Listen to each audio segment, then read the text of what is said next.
नमस्ते दोस्तों, तो आज आपको एक बड़ी ही अचंभित एवं भयानक रहस्यमय कहानी सुनाऊंगी जिसमें आपको कुछ नई रहस्यमय बातें की जानकारी होगी। तो कृपा करके अभी चैनल को सब्सक्राइब कर ले। यह मेरा दूसरा नया चैनल है ताकि और भी रहस्यमय कहानी सबसे पहले आप तक पहुंचे। धन्यवाद। तो सुनिए। बहुत समय पहले सुदूर पूर्व में एक ऐसा पर्वत था जो अपनी विशालता और अपनी रहस्यमय शांति के लिए जाना जाता था। इसे मौन पर्वत कहते थे क्योंकि इसके आसपास कभी कोई शोर नहीं होता था। न पक्षी गाते थे, न हवा सरसराहट करती थी, बस एक गहरी निस्तब्ध शांति छाई रहती थी। लोग कहते थे कि इस पर्वत पर स्वयं भगवान शिव ने अपना सबसे गहरा ध्यान किया था और उसी ध्यान से एक अदृश्य त्रिशूल यहाँ स्थापित हो गया था। ये त्रिशूल किसी को दिखाई नहीं देता था, न कोई इसे छू सकता था। केवल शुद्ध हृदय वाला व्यक्ति ही इसकी ऊर्जा को महसूस कर पाता था। इस अदृश्य त्रिशूल का सबसे बड़ा प्रभाव ये था कि यह मौन पर्वत को एक ज्ञान का केंद्र बनाए रखता था। पर्वत पर कोई मंदिर नहीं था, कोई तीर्थ यात्री नहीं आते थे, लेकिन जो भी सच्चा जिज्ञासु अपने जीवन के बड़े प्रश्नों का उत्तर खोजने के लिए इस पर्वत की ओर चलता था, उसे आश्चर्यजनक रूप से अपने प्रश्नों के उत्तर मिल जाते थे। ये उत्तर कोई बोलकर नहीं देता था, ये उनके मन में स्पष्ट विचारों, अचानक आई समझ या गहरे अंतर्ज्ञान के रूप में उभरते थे। ये सब उस अदृश्य त्रिशूल की ज्ञान ऊर्जा के कारण होता था। एक बार एक युवा राजा जिसका नाम अजित था, बहुत परेशान था। उसका राज्य समृद्ध था, उसकी सेना शक्तिशाली थी, लेकिन उसके मन में हमेशा एक खालीपन रहता था। उसे समझ नहीं आता था कि जीवन का वास्तविक उद्देश्य क्या है। वह ज्ञान की तलाश में दर दर भटक रहा था, लेकिन कोई भी गुरु या ग्रंथ उसे संतुष्टि नहीं दे पा रहा था। अंततः उसने मौन पर्वत की किंवदंती सुनी। लोगों ने उसे रोका, कहा कि वह पर्वत खतरनाक है और वहाँ कोई नहीं जाता। लेकिन न अजित को अपने प्रश्नों के उत्तर चाहिए थे। अजित ने अपने राजसी वस्त्रों का त्याग किया, एक साधारण भिक्षु का रूप धारण किया और मौन पर्वत की ओर चल पड़ा। जैसे जैसे वह पर्वत के करीब आता गया, उसे आसपास की हर आवाज धीमी पड़ती महसूस हुई। उसके अपने मन के विचार भी शांत होने लगे। जब वह पर्वत की चोटी पर पहुंचा, तब वहाँ एक अद्भुत शांति थी, इतनी गहरी कि वह अपने स्वयं के हृदय की धड़कन सुन सकता था। उसने आंखें बंद कर ली और ध्यान करने लगा। उसने किसी देवता को नहीं पुकारा, किसी शक्ति का आह्वान नहीं किया। वो बस अपने प्रश्नों के साथ वहाँ बैठा रहा। घंटे बीत गए, फिर दिन। अजित को लगा जैसे वह अनंत काल से बैठा है। अचानक उसके भीतर एक प्रकाशपुंज उभरा। उसे कोई त्रिशूल दिखाई नहीं दिया, लेकिन उसने महसूस किया कि उसके मन के भीतर 3 स्पष्ट बिंदु एक साथ चमक रहे हैं। तारांकन पहला बिंदु उसे उसके अपने अस्तित्व का सत्य दिखा रहा था कि वो केवल एक राजा या शरीर नहीं, बल्कि एक अनंत आत्मा है। तारांकन दूसरा बिंदु उसे उसके कर्मों के पीछे की प्रेरणा दिखा रहा था कि सच्ची शक्ति दूसरों की सेवा और प्रेम में है, न कि विजय या धन में। तारांकन तीसरा बिंदु उसे जीवन के चक्र को स्वीकारना सिखा रहा था कि जन्म, मृत्यु और परिवर्तन सभी शाश्वत नृत्य का हिस्सा हैं और भय केवल अज्ञान से उत्पन्न होता है। यह कोई आवाज नहीं थी, कोई दर्शन नहीं था, बल्कि एक सीधी और सहज समझ थी जो उसके अस्तित्व के हर कण में समा गई। अजित जानता था कि यह उस अदृश्य त्रिशूल की शक्ति है जिसने उसके भीतर के ज्ञान को जागृत किया है। उसे अपने सभी प्रश्नों के उत्तर मिल गए थे। जब अजित वापस अपने राज्य लौटा, तो वह एक बदला हुआ व्यक्ति था। उसने अपने राज्य का संचालन पूरी तरह से बदल दिया। उसने युद्धों का त्याग किया और न्याय तथा करुणा के साथ शासन किया। उसने अपनी प्रजा को भी मौन पर्वत के संदेश को समझने के लिए प्रेरित किया कि सच्चा ज्ञान और शक्ति बाहर नहीं, बल्कि अपने भीतर है और उसे खोजने के लिए बाहरी शोर को शांत करना पड़ता है। अजित ने कभी भी अदृश्य त्रिशूल या मौन पर्वत का ढिंढोरा नहीं पीटा। वह जानता था कि सच्ची पवित्रता मौन में होती है। वह त्रिशूल अब केवल पर्वत पर ही नहीं था, बल्कि वह हर उस व्यक्ति के हृदय में निवास करता था जो शांति और ज्ञान की तलाश में था। उसे भीतर से बड़ी ही मार्गदर्शन और प्रकाश प्रदान करता था। ये कहानी हमें सिखाती है कि सबसे शक्तिशाली प्रतीक वे नहीं होते जिन्हें हम देख या छू सकते हैं, बल्कि वे होते हैं जो हमारी आत्मा को जागृत करते हैं और हमें शाश्वत सत्य की ओर ले जाते हैं। राजा अजित के शासनकाल में उनके राज्य में अभूतपूर्व शांति और ज्ञान का प्रसार हुआ। लोग मौन पर्वत के संदेश को समझने लगे थे कि सच्ची शक्ति भीतर है, और उन्होंने अपने जीवन को अधिक सार्थक बनाना शुरू कर दिया था। लेकिन पृथ्वी पर अभी भी अन्य राज्य थे जो लोभ और अज्ञानता से घिरे थे। एक दिन पूरे विश्व पर एक अजीब सा विचारों का कोहरा छाने लगा। यह कोई भौतिक कोहरा नहीं था, बल्कि लोगों के मन में पैदा होने वाला एक अदृश्य भ्रम था। मित्र, पड़ोसी और यहाँ तक कि परिवार के सदस्य भी एक दूसरे पर अविश्वास करने लगे।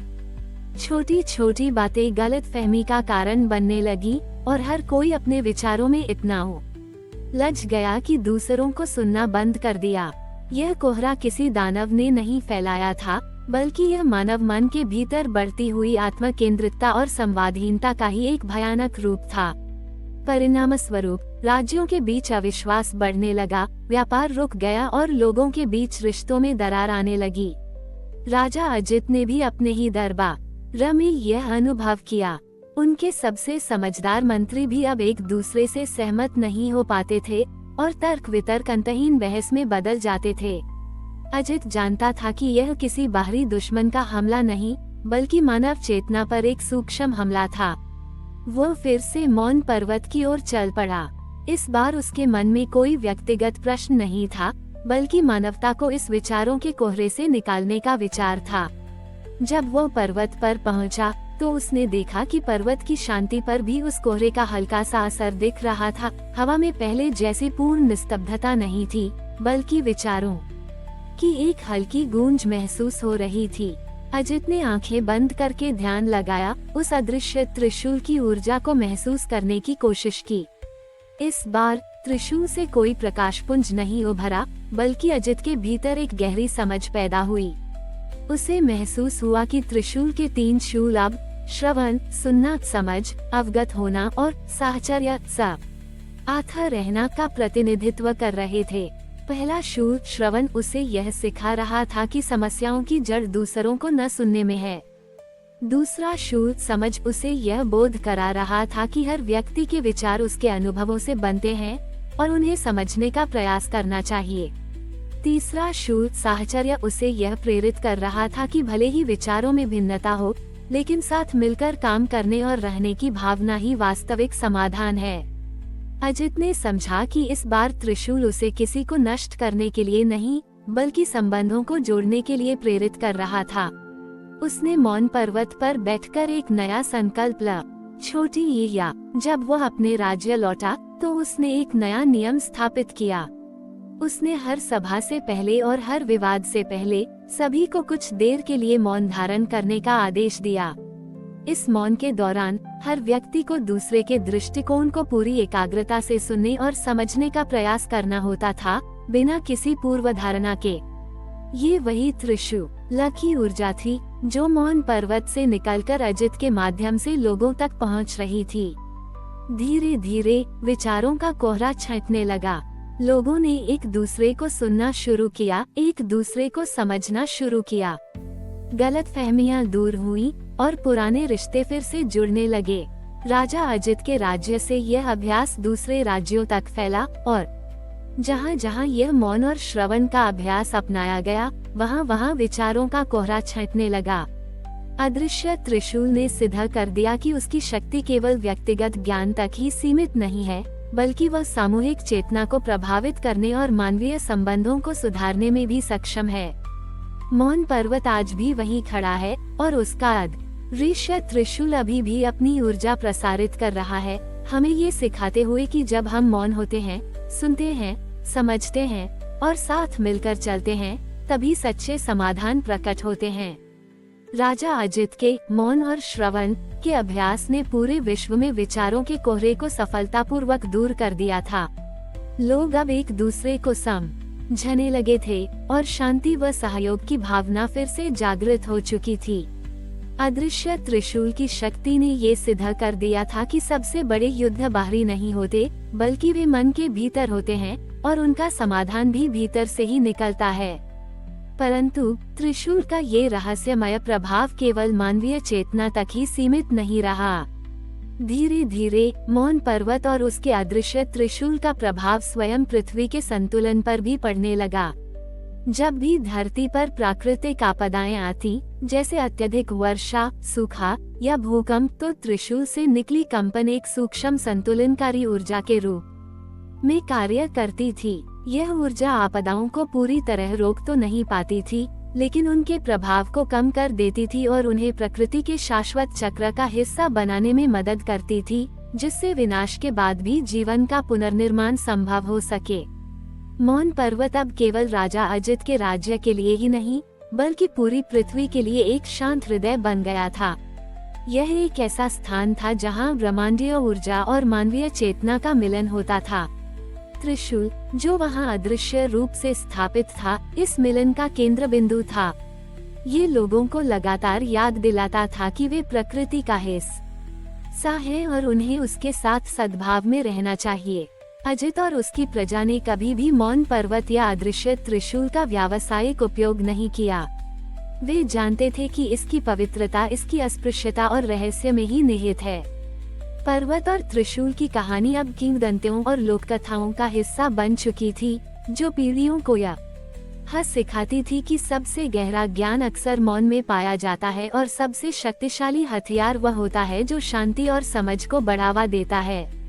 आज भी जब कभी दुनिया में शोर और अराजकता बढ़ती है, या जब कोई व्यक्ति अपने भीतर शांति और सत्य की तलाश करता है, तो मौन पर्वत की ओर से आने वाली एक अदृश्य शांत गूंज उसे राह दी खाती है। ये गूंज उस अदृश्य त्रिशूल की है, जो हमें ये बताता है कि जीवन के 3 पहलू, जन्म, जीवन और मृत्यु, सभी एक बड़े सामंजस्यपूर्ण नृत्य का हिस्सा हैं, और सच्चा ज्ञान हमें इस नृत्य को समझने में मदद करता है। ये हमें ये भी याद दिलाता है कि ब्रह्मांड का सबसे बड़ा रहस्य अक्सर उन चीजों में छिपा होता है नहीं हम अपनी आँखों से देख नहीं पाते, लेकिन अपने हृदय से महसूस कर सकते हैं। मौन पर्वत और उसका अदृश्य त्रिशूल हमेशा वही रहेगा, मानवता को अपने भीतर के शांत केंद्र को खोजने और ब्रह्मांड के साथ सद्भाव में रहने के लिए प्रेरित करता रहेगा। हमारी और भी आध्यात्मिक एवं अनोखी कहानियाँ देखने के लिए हमारे चैनल पर जाएं तथा धार्मिक एवं पौराणिक अनोखी कहानियाँ हमारे चैनल पर है। कृपया जाके देखें तथा हमारे चैनल को सब्सक्राइब करके रखें और वीडियो लाइक जरूर करें। धन्यवाद।